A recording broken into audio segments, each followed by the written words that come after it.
আগামী 6 এবং 7 মে নিউ ইয়র্কে অনুষ্ঠিত হবে উত্তর আমেরিকা রবীন্দ্র উৎসব।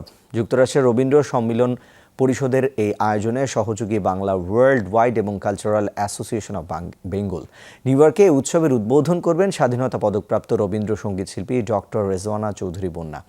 এই আয়োজনে কানাডা, মেক্সিকো এবং যুক্তরাষ্ট্রের বিভিন্ন রাজ্য থেকে লেখক, সাহিত্যিক এবং কবিরা অংশ নেবেন।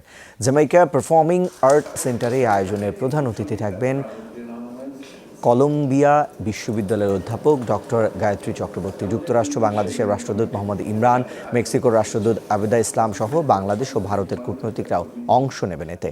ঢাকায় অনুষ্ঠিত সংবাদ সম্মেলনে এ নিয়ে বিস্তারিত তুলে ধরেন এর প্রধান উপদেষ্টা প্রফেসর ডক্টর জিয়াউদ্দিন আহমেদ।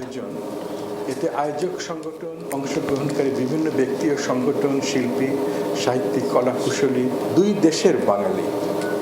আমরা আশা করছি মে মাসের 6 এবং 7 তারিখে নিয়ত রবীন্দ্র উৎসবে বিদেশের মাটিতে বাংলা সংস্কৃতিকে ছড়িয়ে দেওয়ার এক অনন্য নজির হয়ে থাকবে।